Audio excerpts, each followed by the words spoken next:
안녕하세요. 춘천 한마음교회 김미선입니다. 오직 영원 구원만이 삶의 목적인 남편을 온전히 하나님께 내어드리고 기쁨으로 그 길을 함께 가게 하신 하나님의 은혜를 나누려고 합니다.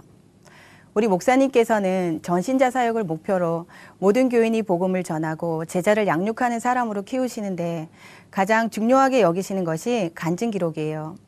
성도들은 예배 때 은혜 받은 말씀을 기록하여 목사님께 보내고 목사님께서는 그 간증들을 통해서 교회에 역사하신 성령님의 역사를 확인하시죠.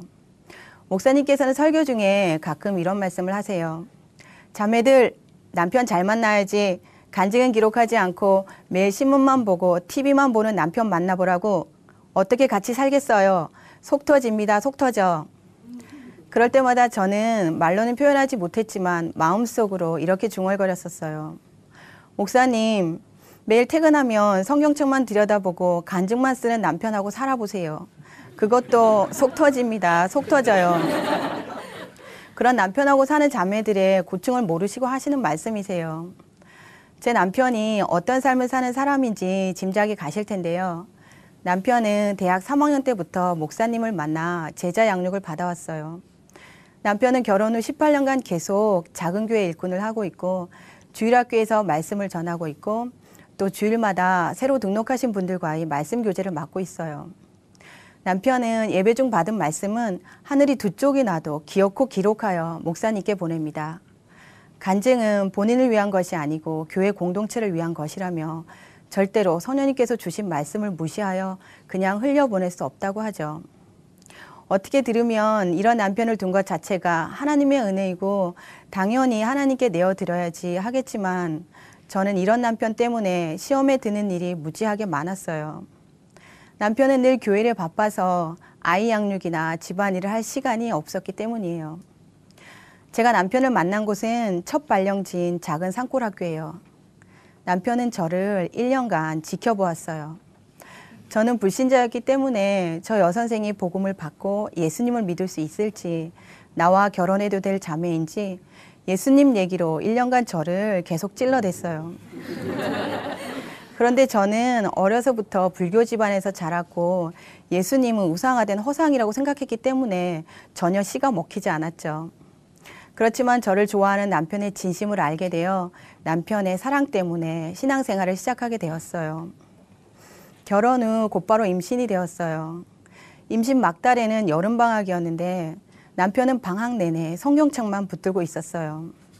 그러던 어느 날 사도행전의 제자들이 예수님의 부활을 본 후 뛰쳐나갔던 것처럼 남편도 똑같이 부활의 증인이 되어 집을 뛰쳐나갔어요. 매일 대학생들이 훈련받고 있는 훈련관을 드나들었어요. 부활의 역사적 사실을 확증한 남편이 예수님이 하나님이심을 알게 되면서 예수님께 내 인생 모두를 드리겠다고 결단하고 행동 개시를 한 거죠. 남편이 부활의 증인이 되는 동시에 저의 하늘 상급 쌓기는 시작되었어요. 사실 상급이라는 것을 알기 전에는 고난이었어요. 큰아이를 낳고 몸조리를 할 때인데 남편의 눈에는 출산한 아내가 전혀 들어오지 않았나 봐요. 새벽 기도를 시작으로 집을 나가면 밤 늦게 들어오는 날이 많았어요. 저는 아이를 보는 것이 힘들기도 했지만 남편의 보살핌을 받지 못한다는 것이 더 서러웠어요. 저는 남편에게 저의 힘든 상황을 편지로 썼어요. 편지를 읽은 남편은 이러더라고요. 나는 지금 예수님을 위해 내 삶을 드릴 수 있는 이 시간이 살아있는 것 같아. 살아서 숨쉬는 것 같아. 다른 위로의 말을 했겠지만 그 말만 아직도 기억에 생생해요. 그 말을 곱씹으면서 저는 이런 생각을 했어요. 이 사람이 완전히 달라졌구나. 예수님의 부활이 이 사람을 변화시켰구나. 내가 붙잡는다고 해서 어찌 될 것이 아니구나. 남편은 어려서부터 이혼 가정에서 자라 정서적으로 힘든 삶을 살았었어요. 예수님을 만나지 못했다면 벌써 자살했을 거라고 말할 정도로 삶의 소망이 없었다고 해요. 그러던 남편이 부활하신 예수님을 만난 후 영원한 세상을 알게 되었고 삶의 목적이 선명해진 거죠. 그래서 예수님이 나를 위해 죽으셨으니 나도 그분을 위해 내 인생을 다 드리겠다 고백한 거예요. 저는 그때 점점 더 우울해졌어요. 내 인생엔 뭔가 특별한 것이 있으리라고 생각했는데 아이를 낳고 보니 이렇게 아이 낳고 집 사고 차 사고 아이 결혼하고 손주 보고 그러면 할머니가 되겠구나. 마지막은 죽는 거네 라고 생각하니까 왜 사는지에 대한 허무함이 밀려오더라고요. 천국 소망을 가지고 기쁘게 뛰고 있는 남편이 부러웠고 하나님이 진짜 살아계신지 알고 싶었어요. 그때부터 남편과 말씀 교제를 하면서 하나님이 살아계신 증거들을 찾기 시작했어요. 먼저 예수님이 왜 하나님이신지 예수님이 하신 말씀을 성경에서 찾았어요. 나는 길이요 진리요 생명이니 나는 세상의 빛이라 나는 생명의 떡이라 나와 아버지는 하나이니라. 제 눈으로 직접 찾아보니 어떻게 사람이 자기가 하나님이라는 말들을 했을까 놀랍더라고요.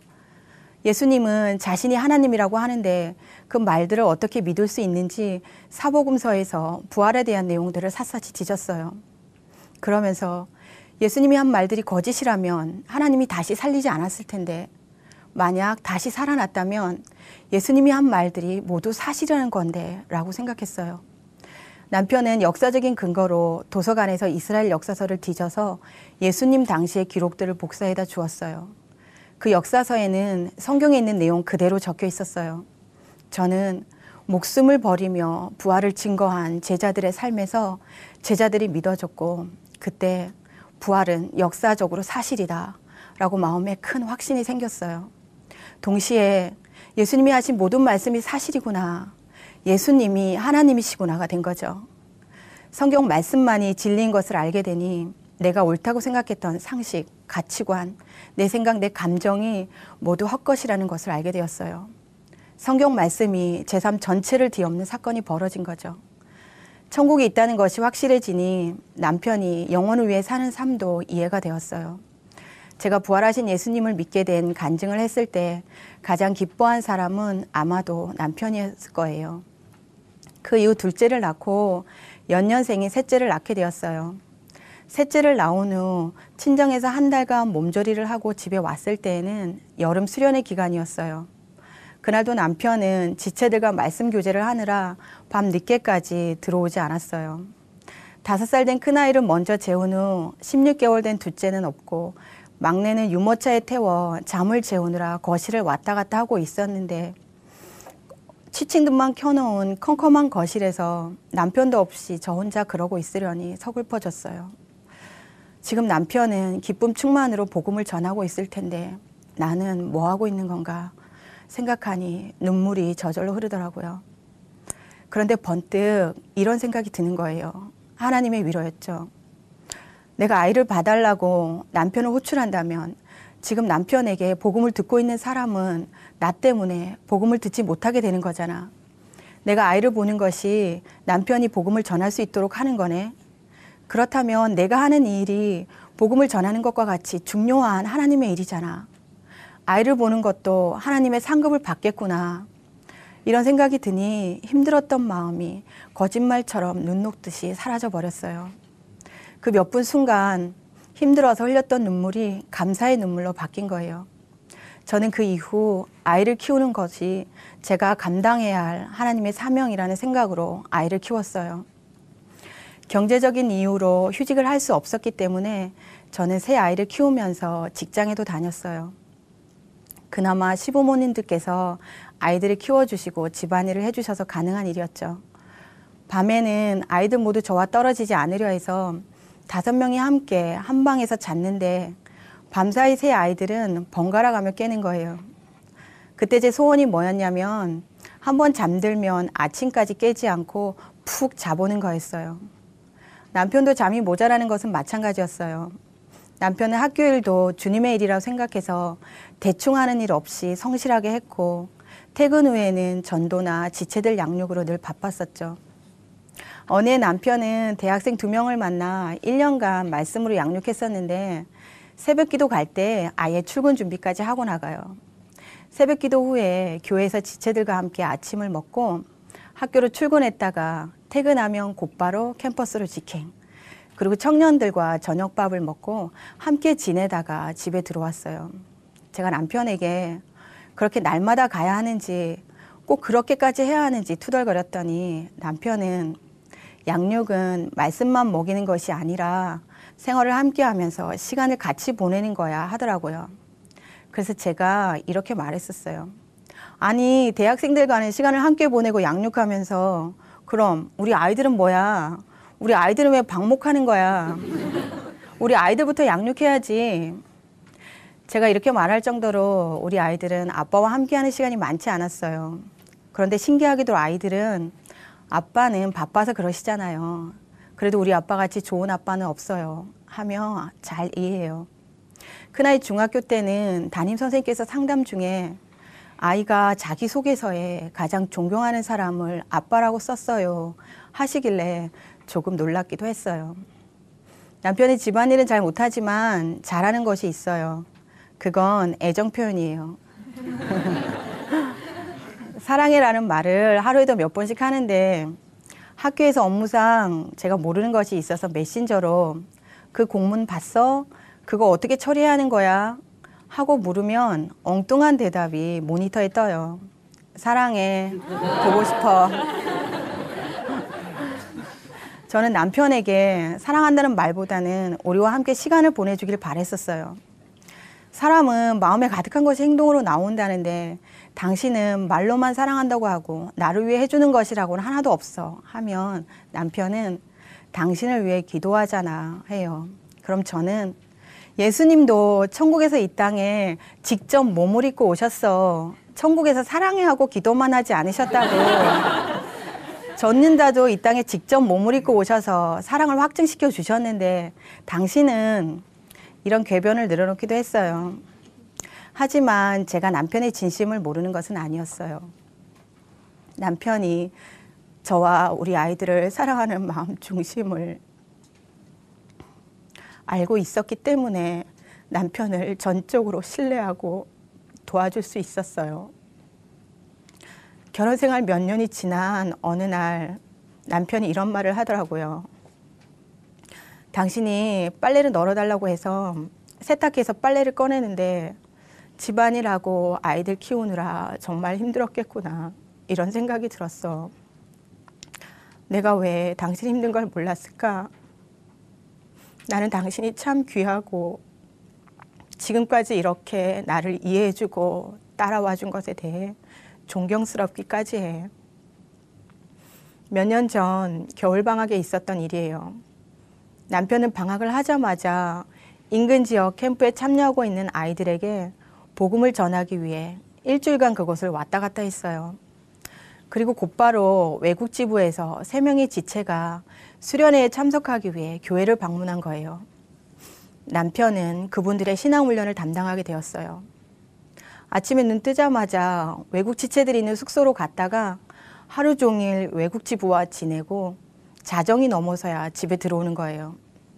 아이들이 일어나기도 전에 나갔다가 잠든 후에 들어오니까 거의 3주간은 아이들은 아빠 얼굴을 제대로 보지 못한 거죠. 하루는 수련회 예배가 끝나고 돌아오는 차 속에서 중학생이었던 큰아이가 이러는 거예요. 엄마, 저 오늘 오랜만에 아빠 봤어요. 어디서? 예배당 안에 앉아있는데 제 옆을 지나가시더라고요. 저는 그 3주간 남편 없이 저 혼자 감당해야 하는 여러 가지 집안 문제와 아이들 일로 불만이 자꾸 쌓여갔고 결국 자정을 넘어 들어온 남편에게 불만을 본물 터지듯 쏟아부었어요. 우리 집이 잠만 자는 모텔인 줄 알아? 당신이 이렇게 나와 아이들과 상관없이 살 거면 왜 결혼을 한 거야? 차라리 자식을 낳지 말자고 하던가. 마음속에 있던 원망의 말들을 마구 쏟아부었어요. 남편은 할 말이 많았겠지만 무조건 저를 품어주었어요. 이렇게 한바탕 전쟁을 치룬 그 주 주일 예배 점심시간 우리 부부에 대해 잘 알고 있는 언니에게 제 이야기를 했더니 언니는 사도행전 20장 24절 말씀을 하시는 거예요. 미선아, 남편은 복음을 전하는 일과 교회 공동체를 위해 인생 전부를 드릴 사람이야. 그건 하나님이 주시는 마음이지 사람이 말린다고 될 것이 아니야. 저는 그때까지는 언니의 말을 머리로는 인정했지만 마음으로 공감하지 못했어요. 오랜 기간이 지난 후에 교회 공동체가 얼마나 소중한 것인 줄 알게 되면서 언니의 말에 공감하게 되었어요. 집에서 남편의 모습을 떠올리라면 당연히 딱 한 가지 모습이에요. 컴퓨터 앞에 앉아 간증을 기록하는 모습. 그런데 하루는 저녁 시간 내내 침대에 누워서 휴대폰을 붙잡고 있는 거예요. 뭐 하나 봤더니 인터넷 뉴스를 보고 본인의 취미인 전자기기들을 검색하느라 밤 늦게까지 꼼짝도 하지 않고 휴대폰 속을 헤매고 있더라고요. 남편은 뭐 아니면 도여서 한번 힘들어지면 한정없이 힘들어지는 사람이라 조금 걱정이 되기 시작했어요. 그 당시 저는 하나님께서 교회를 통해 얼마나 귀한 일을 하고 계신 줄 알고 있었고 우리 교회가 한 사람도 빠짐없이 한마음 한뜻 되어 하나님이 기뻐하시는 일을 해드리기 원한다는 기도를 하고 있었던 터라 그런 남편을 보고 있자니 목사님의 말씀대로 정말 속이 터지더라고요. 그래서 제가 이번에는 남편에게 바른 소리를 했죠. 하나님 손해보게 하는 일 하지 마. 당신 그렇게 휴대폰으로 시간 날리면 하나님 손해보게 하는 일이야. 얼른 컴퓨터 앞에 앉아 간증 기록해. 제가 늘 남편에게 간증만 쓰지 말고 집안일 좀 해달라고 요구했었는데 그 일 이후로는 이렇게 말해요. 당신 집안일 아무것도 안 해도 돼. 난 이제 아무것도 요구하지 않을 테니까 매일 간증 쓰고 매일 작은 교회 지체들하고 말씀 교제하고 매일 전도하러 밖에 나가. 남편은 간증 기록하는 것과 말씀 교제하는 것으로 교회 공동체를 위해 살고 있는데 제가 요구하는 집안일로 인해 그 시간을 빼앗긴다면 그건 하나님 손해보게 하는 거죠. 제 마음에서 그래도 나와 아이들을 위해 시간을 함께 보내줘야 하는 거 아닌가라는 생각을 완전히 버리게 되었어요. 올해로 막내는 중학생이 되어 아이들이 크면서 시간적 여유가 생기니 자연스럽게 말씀 교제나 복음 전하는 일에 남편과 함께하는 일들이 많아졌어요. 얼마 전 저녁을 준비해야 할 시간인데 전화 통화를 하던 남편이 갑자기 복음을 전하러 갈 곳이 있다고 얼른 나갈 준비를 하라는 거예요. 서둘러 저녁 준비를 마치고 막내가 언제쯤 오냐고 묻길래 10시 전에는 올 거야 하며 시작한 모임이 11시 30분이 넘어서 끝났어요. 밤늦게 돌아와 몸은 피곤했지만 하나님이 기뻐하시는 일을 해드렸다는 생각에 너무 감사했어요. 요즘 작은 교회에는 새로 오신 분들이 많이 계셔서 우리 부부는 말씀교제 모임으로 바쁜 나날을 보내고 있어요. 그분들을 위해 중보기도를 하다 보면 그분들을 향한 하나님의 마음이 느껴져 눈물이 납니다. 어떤 분께서 저는 자매님 부부를 보기만 해도 보는 즉시 힘이 납니다 라며 고마워하시는 내용의 메일을 주신 적이 있는데 우리 부부가 함께하는 것만으로도 힘이 된다니 오히려 제가 더 고맙더라고요. 겨울방학이 되면 다른 사람들은 여행 계획에 바쁜데 남편의 스케줄은 온통 교회 일정에 맞춰져 있어요. 아니나 다를까 우리 이번 겨울방학 1월 한 달은 지체들 양육을 위해 올인하자. 저녁마다 저녁 기도에 참석하고 월요일 오전에는 새신자 부활책자 모임, 화요일부터 금요일 오전에는 작은 교회 간증 나눔 모임을 우리 집에서 갖자 하길래 그건 너무 무리야. 어떻게 이렇게 날마다 움직여 하고 태클을 걸었다가 곧바로 회개하고 주인님 마음 받은 대로 움직이세요. 머리가 하는 대로 따라가겠습니다 했죠. 하나님께서는 지체들 성장을 위해 올인하는 삶에서 여행에서 얻는 기쁨보다 100배의 기쁨을 주시더라고요. 올해로 우리 부부는 결혼 생활이 19년째 접어드는데요. 결혼 생활을 하면 할수록 더욱 선명해지는 것이 있다면 예수님께서 우리 부부에게 주신 사명은 생명을 들여 복음을 전하는 거예요. 부부가 함께 하나님께 초점 맞추고 교회 공동체를 위한 삶을 사니 진정한 하나님의 축복을 누릴 수 있었어요. 우리 부부가 한 마음으로 사명을 감당하게 해주신 하나님께 모든 영광을 돌려드립니다. 감사합니다.